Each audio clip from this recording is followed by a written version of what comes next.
Humanity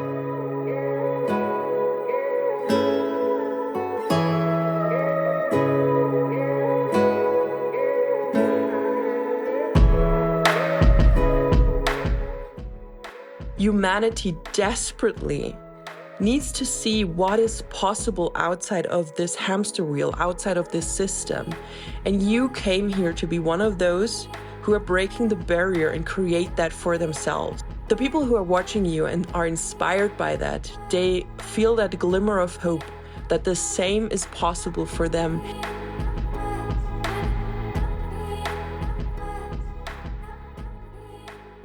Hello, beautiful soul, and welcome back to Rooted in the Cosmos, your podcast for all things spiritual leadership, higher consciousness, and New Earth vision.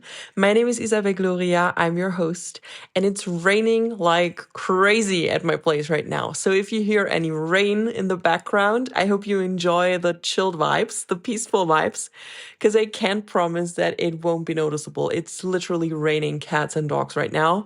And I just want to record now. I'm feeling it right now, so we have to deal with the rain.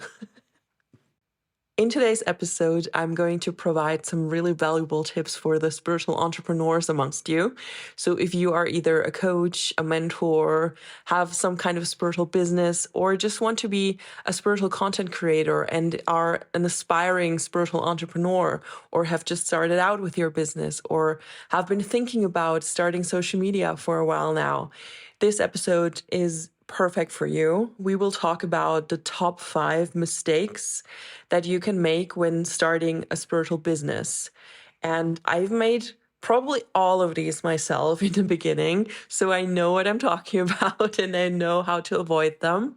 And I'm basically sharing what I would have done differently if I would start all over again. I know that every mistake and every failure brings us closer to where we are meant to be, and making mistakes is very important sometimes so that we can learn and do better.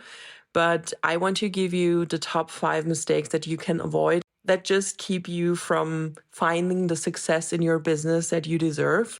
I'm going to start with the first mistake that a lot of people make when they start a spiritual business, and that is that they try to appeal to everyone. They are not choosing any business pillars, they're not choosing any topics that they keep talking about. They just talk about whatever there is and whatever floats their boat. And while there is the amazing part of being an entrepreneur is that you have creative freedom, and while there should remain a level of fluidity and flexibility, I highly recommend picking your business pillars and picking topics that you bring up all the time that you're really passionate about.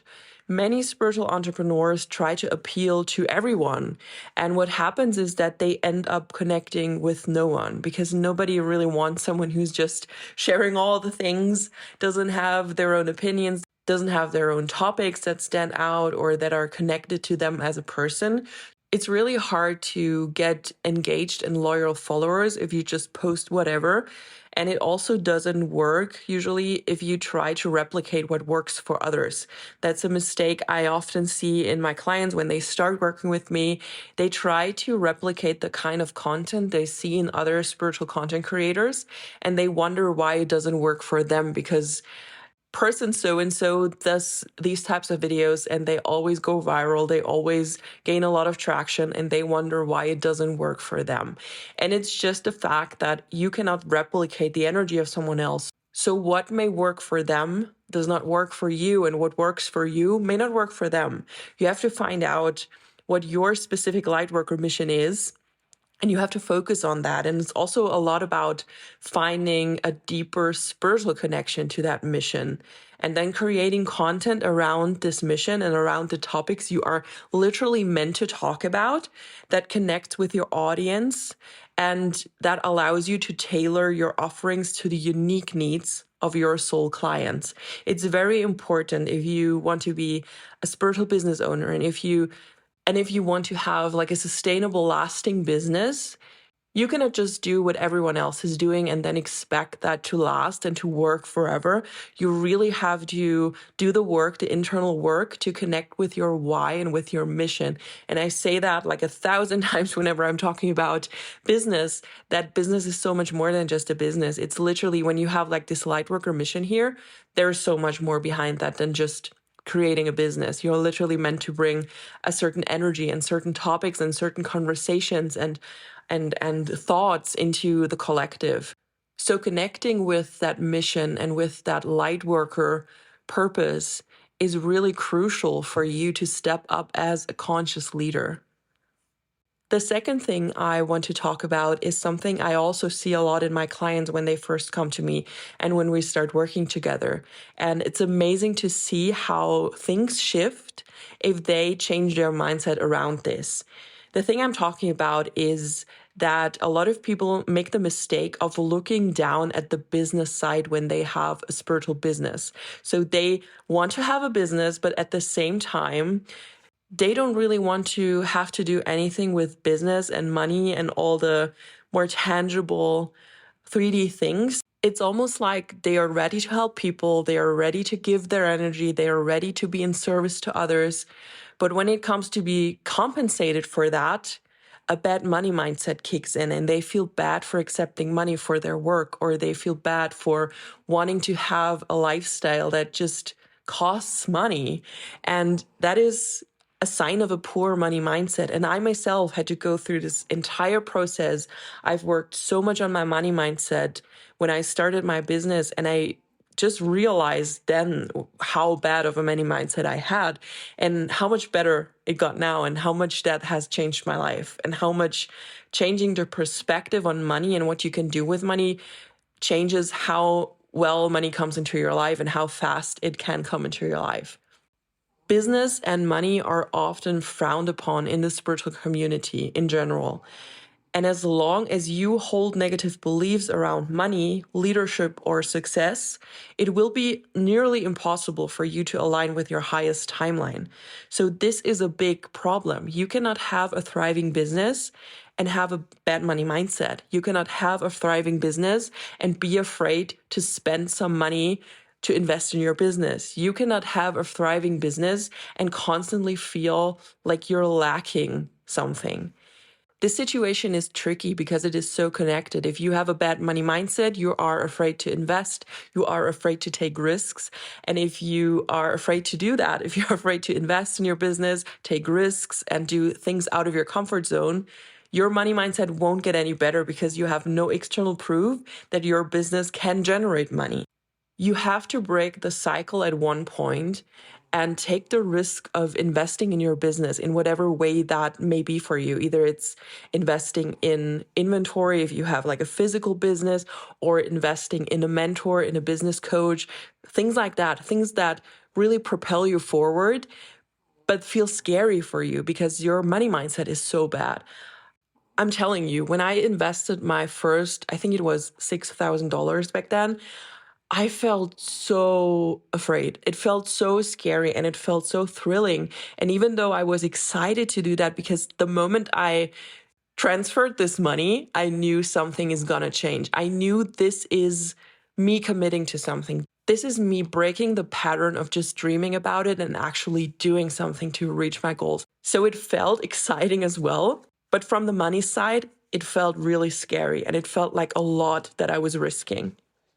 Now, a few years later, I'm like, okay, this was such a no-brainer. Like $6,000 was a no-brainer for the value I gained and the journey I've made because of this initial investment. This was the initial investment that like broke me out of my comfort zone and made me realize, okay, I'm getting things back when I invest.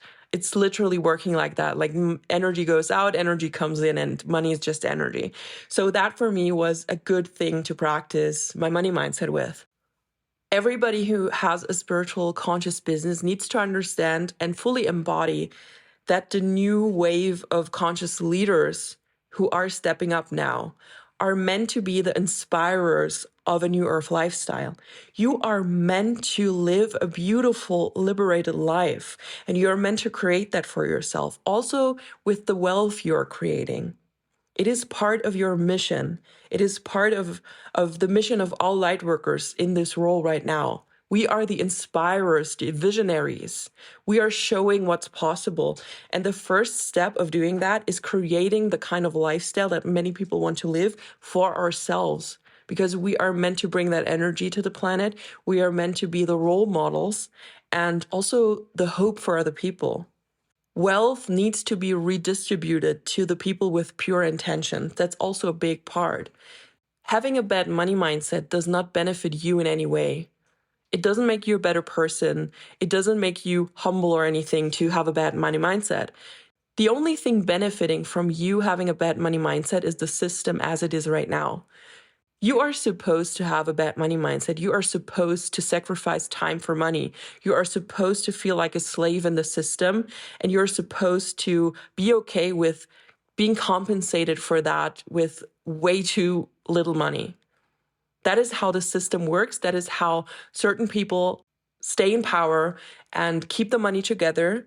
And that is what we need to break out of. And we can only do that by changing our money mindset, by changing our perception of money and what we can do with it.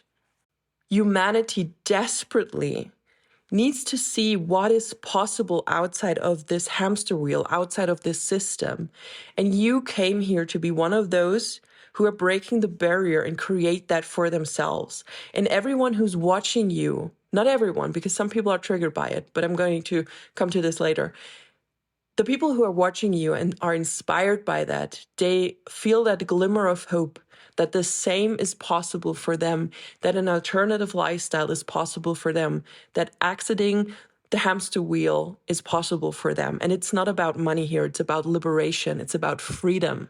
I just said some people will be triggered, and that is true because if you think of, for example, the concept of influencers that popped up a few years ago, it wasn't a thing before.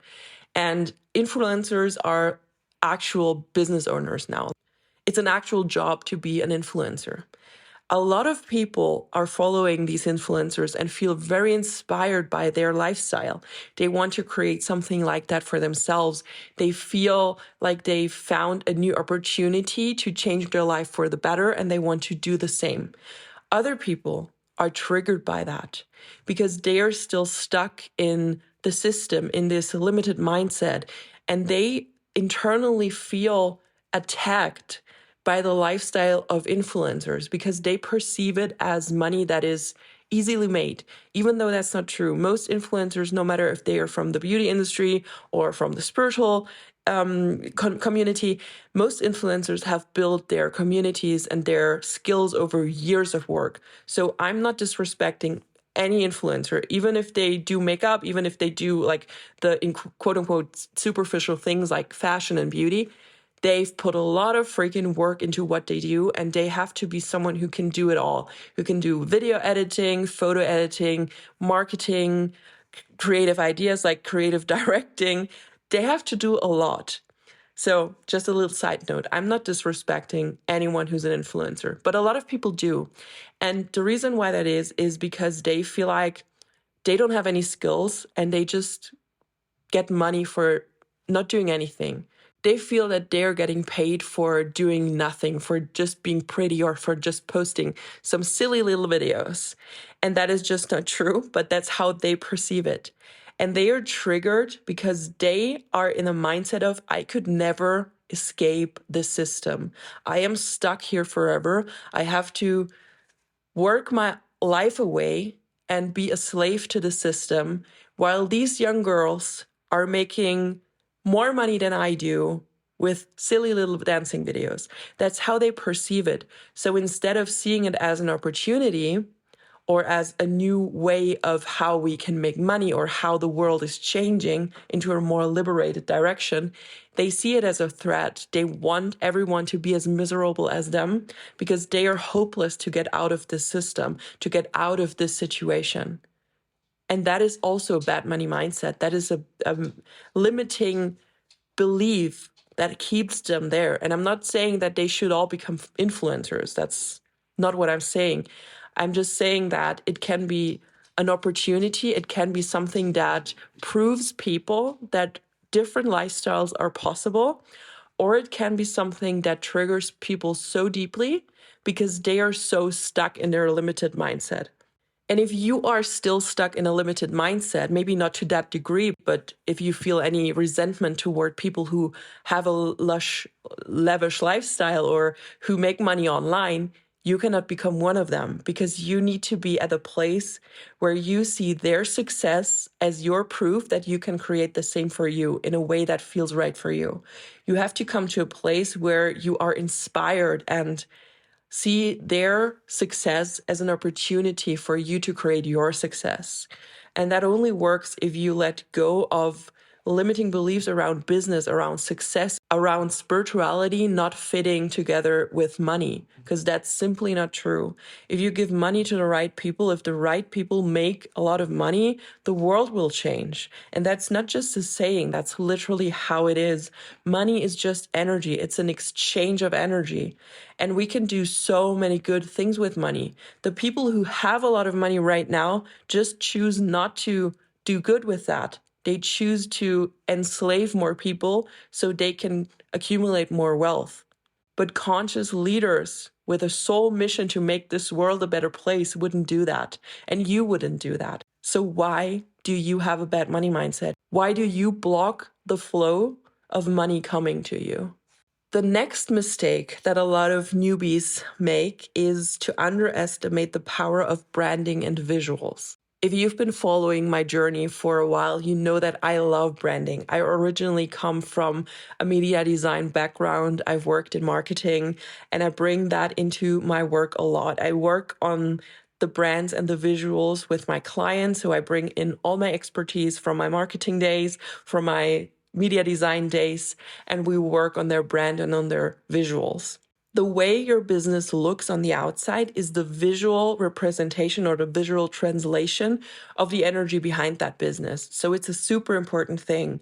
Your brand translates your divine mission into something your future clients and your audience can visually see and connect with.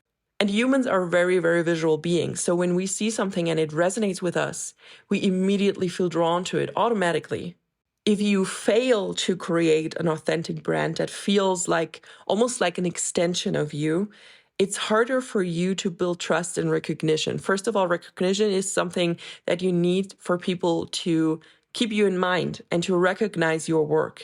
And trust is something you need to sell your products, your offers, your services. You don't want to ever manipulate people into buying. You want them to trust you because they see in your content, in the visual content that you put out, and also in the things that you share as a message, they see that you know what you're talking about and that you are trustworthy and that it's worth working with you.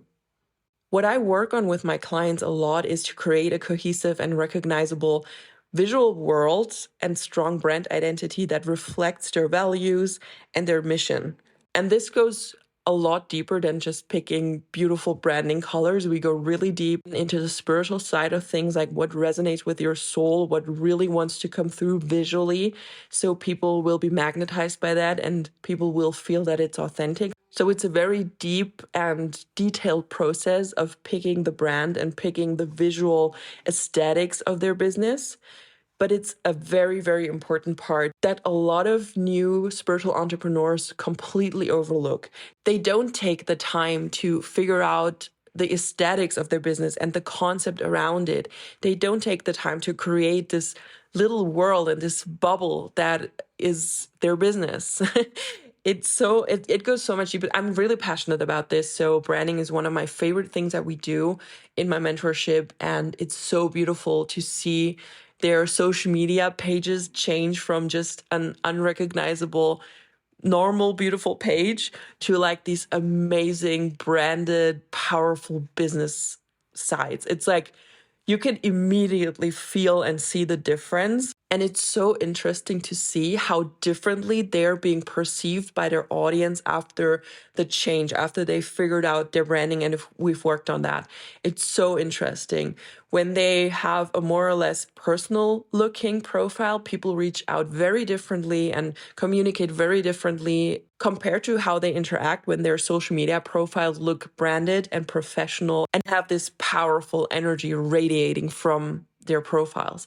It's a very different way of how the audience responds to that.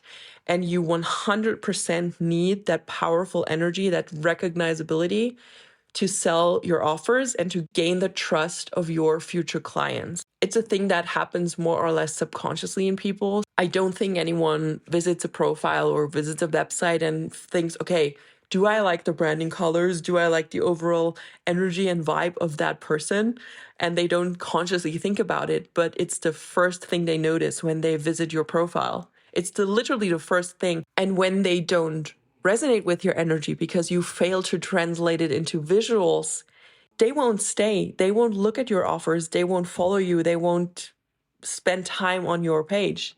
The main thing is to create a brand and a visual world, a strong identity basically, that reflects your values and your mission, and to use it consistently across all of your platforms and all of your marketing materials. Another mistake is that a lot of people focus on generating followers instead of creating a movement. What I mean by that is that you can have hundreds of thousands of followers, but that alone won't guarantee a successful business.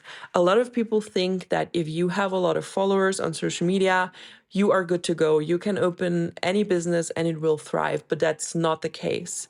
I've worked with people with very big followings and I've worked with people with very small followings compared to that. And oftentimes, the people with a small following had a more successful business than the people with a lot of followers, because that small following was very engaged and it was very aligned with their mission and with their content, while the big following of the other person was more or less just people that were collected over time. I'm not saying it's bad to have a big following. It's amazing if you have a lot of people resonating with your content, but it's not the only thing to focus on. And it's not something that should ever hold you back from starting your business if you think you need a lot of followers for that, because that's simply not true.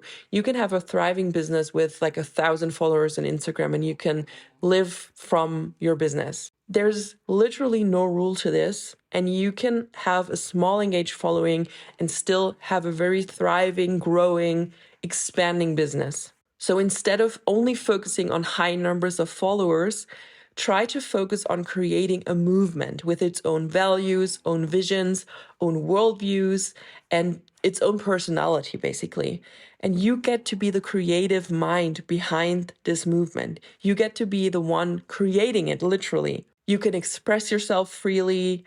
You can share whatever you want to share, and you can give the world what you think it needs in this business, in this movement. Build strong relationships through intuitive content, and don't be afraid to have an opinion and a voice that stands out. This whole movement building and everything that is part of it, like leadership and values, your mission, your message, all of that is also something that I do with my clients. And creating the concept and the world around this movement and what this movement represents often is what gives them the confidence to show up powerfully and boldly on social media. Because it's so important to know what you stand for and what your vision is for your business. And it really determines whether you can easily attract people or not and make them part of that movement. It's a beautiful transformation to observe when my clients go from these small content creators to these leaders of literal movements. It's very powerful, and it's something that makes a business so strong and makes also their brand identity so strong, because people start to resonate with your message, with your movement, and they want to be part of it. Like, who doesn't want to be part of something that feels great and that gives them hope and perspective and opportunities and all these things that we all want? And that is something that you can create with your business. And it's one of the best indicators for success if you manage to create a movement and not just generate followers. The final mistake that people are making in the beginning of their spiritual business is to not seek guidance. Many spiritual entrepreneurs try to handle it all on their own, starting from limiting beliefs to complex business decisions. They feel like they have to do it all on their own, which often causes slow growth or no growth at all, and usually ends up in giving up on their dream after years of stagnation. They feel like they're not good enough. They feel like they don't have the right concept. They feel like they're just not made for this, even though that's not true, even though they just need someone who is an expert in certain things that they need help with. Everyone has their own strengths and weaknesses, and you need support. If you want to build a big, sustainable business that is not just like a side thing and just a hobby, you need support. I needed support. I should have accepted support years before I did. I'm a very independent person when it comes to business and when it comes to making decisions and when it comes to just wanting to manage it all by myself. And the moment I asked for help, the moment I started investing in my business, I started investing in mentors, I started to ask other people in their field of expertise for help and for support and advice. That's when my business started to take off, and that's when I started to gain momentum. And I gladly never gave up. I never had this moment of, okay, I think I'm not made for this. I always felt deep within that I'm made for this and that I just need to figure out what the blockage is or what the problem is, what I need support with. And gladly, I did invest in business mentors. I did invest in my business, and I left all of my comfort zones. In the very beginning of my business journey, when I made all these changes and all these up levels, I didn't even know what a comfort zone was anymore.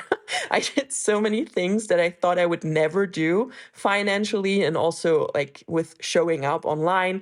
I did so many things and I left so many of my comfort zones that I felt like, okay, nothing can shock me anymore. And that was a very transformative and very exciting time in my life because that was the moment when everything changed. And I also see that a lot in my clients. Not everyone who is reaching out to me and wants to join my mentorship and feels aligned with that takes the leap in the end. And whenever I have these conversations, I see this pattern in them. Like I see the fear, I see the self-doubt, I see why they are not ready to invest, even though they could make it work if they really want to get creative money-wise. And I totally understand. And I'm never someone who pushes a sale or who like wants to convince someone to invest in my program because I know the value, but I also know that you have to be ready for it. It's a lot of work. It's a lot of commitment. And if you're afraid, you're not there yet. But it's so hard to see that they're literally on the cusp of changing their lives and they have so much potential. And then the barrier of an investment that is comparably small to what they get out of it is the one thing holding them back for a long time. I have people that I'm in conversation with over the last couple of years, like 2 or 3 years, and they really, really, really feel called to working with me. And I know that they would thrive and that would be their breakthrough if they just accepted the help and built their business from the ground up with the strategies and with the concepts that I can give them. I just know it won't work. And it's so heartbreaking to see them struggle so much with themselves because they're so stuck in fear still and so stuck in their comfort zones. But I totally get it as well because I've been there for years. I tried to do it all by myself. I tried to Google everything. I tried to like all the things that I was not an expert in. I thought I can do that. But with some things, I just needed help, and that's completely fine. Hiring a mentor is never about not being able to do something on your own. It's about collapsing the timeline and getting help in achieving your goals faster. You could probably research most of the things that I teach my clients and the things I know about marketing and design and also spirituality, but you could not get the same energy, the same commitment, the same accountability, the personalized support that I give my clients, and the overall experience of being in this vortex where I want nothing more than your success, and I help you with everything I can to get you there. It's just not comparable. So hiring a mentor or asking for help in the things that you need to collapse the timeline and get to your goals faster is always worth it. It's always worth the investment if you invest in the right person, of course. There is people out there who are not the real deal, who are not sharing actual value. That's a whole nother topic. But if you have someone who's actually genuine, who has pure intentions, and who wants to see you thrive, the investment is always worth it.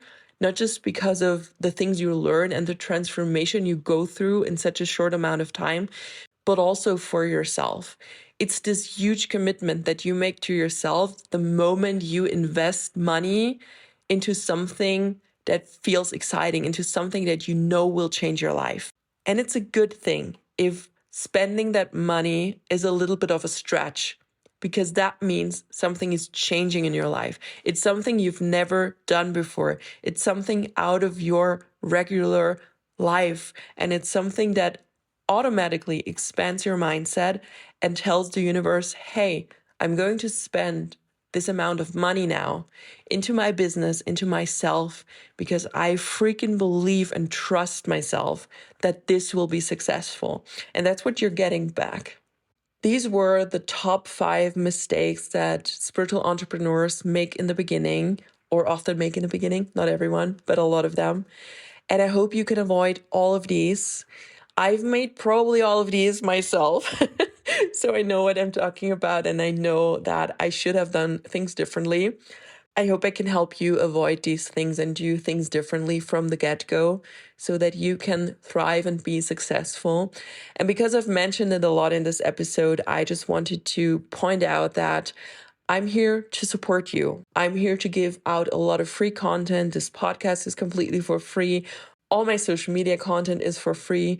I host a lot of free events and challenges, but all of that cannot compare to the personal support and the intimacy that exists in my containers. I exclusively have very small containers because I work with every client on a very personal level. My eyes are on your business. I'm working this out with you. So it's not just a course that you watch the videos off and then you don't have support anymore. I really work with you on your business hand in hand.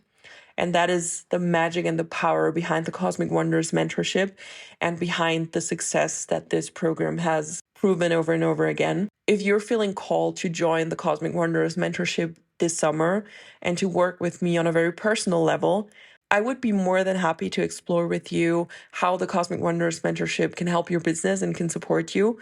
So don't be afraid to send me a DM just asking about my mentorship, and I will help you figure out if it's the right fit for you, if it's the right time, no matter where you are on your business journey, if you're just starting out or if you are in the process of finding out what you could do and just have this idea in mind. I'll meet you where you're at and we will figure it out. That being said, I'm wishing you a wonderful, wonderful week. It's still raining like crazy, but it's kind of cozy. I like it. I will talk to you next Sunday for a brand new episode.